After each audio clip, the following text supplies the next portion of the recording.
Monseigneur, ça y est, vous avez ordonné 5 nouveaux prêtres dimanche à la cathédrale. Grande joie pour le diocèse et pour l'Église. Oui, surtout quand on pense au temps qu'il faut pour préparer un prêtre.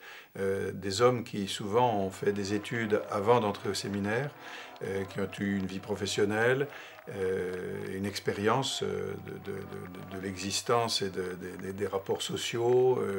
Donc je suis heureux parce qu'aussi, parmi ces jeunes, il y avait à la fois des prêtres originaires du diocèse, dont l'un a une origine familiale vietnamienne, et puis un prêtre religieux de l'Assomption qui était venu se joindre à nous, un prêtre du Kenya. Alors c'était vraiment une grande joie cette année pour l'Église de France, parce que certains diocèses ont ordonné des prêtres alors que ce n'était pas arrivé depuis un certain temps. Ça c'est une grande joie de voir cela. Je pense au diocèse de Saint-Denis par exemple, qui je crois a eu 3 ou 4 prêtres, et puis des diocèses qui, c'est vrai, depuis des années n'avaient pas eu d'ordination.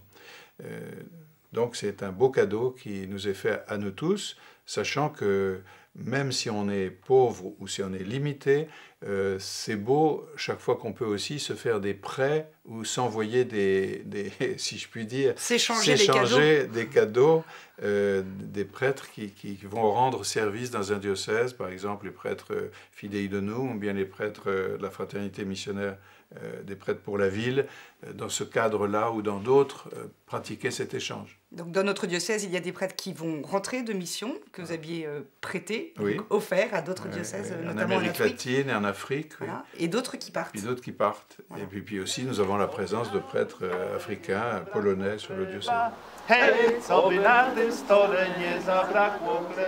Alors, ces ordinations, souvent, sont le signe un petit peu d'un nouveau rythme estival, où les choses rentrent un peu plus dans le calme. C'est l'occasion pour beaucoup de se ressourcer, ou parfois aussi d'être seul. Il y a peut-être une vigilance à avoir. La trêve estivale, au fond, c'est un changement de rythme, surtout. Le rythme des rencontres, le rythme des activités, et aussi un temps pour la famille ou les amis.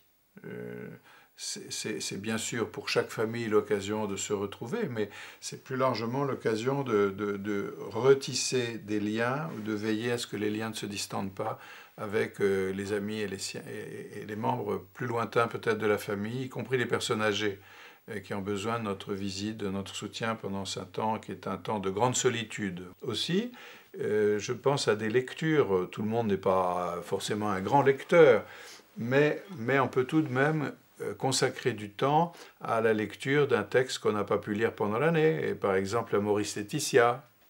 Par exemple. Alors, ce temps est nécessaire. Partout, dans de nombreuses paroisses, il y a des rencontres qui sont organisées. Il faut bien le répéter aussi, que chacun se renseigne sur des accueils qui sont faits pendant tout l'été, des dîners, des déjeuners à partager, donc ce n'est pas à oublier.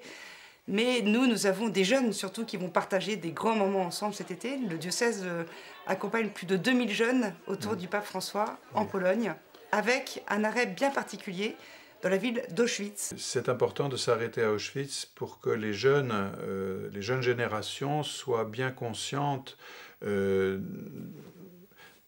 ce qui s'est passé à la dernière guerre et des horreurs qui ont été commises dans les camps de concentration.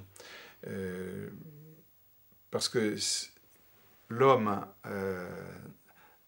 pour arriver à de telles horreurs, n'y arrive que lorsqu'il oublie les valeurs fondamentales, lorsqu'il oublie le Créateur, lorsqu'il se pense le roi et le maître de l'univers.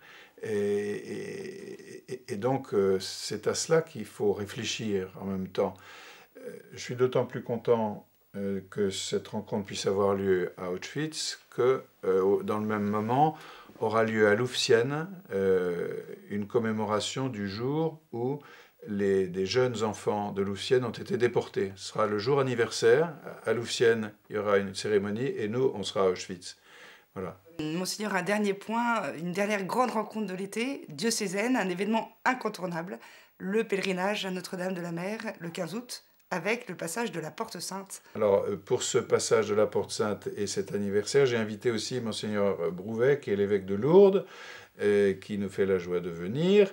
Et j'invite évidemment tous les diocésains présents sur les Yvelines à se joindre à nous, à ce pèlerinage des familles, à ce pèlerinage qui est initialement destiné aux personnes qui ne partent pas en vacances, mais, et qui est destiné à tous ceux qui habitent immédiatement aux environs de Mantes, mais qui est ouvert évidemment à tous. Et donc je vous donne à tous rendez-vous le 15 août.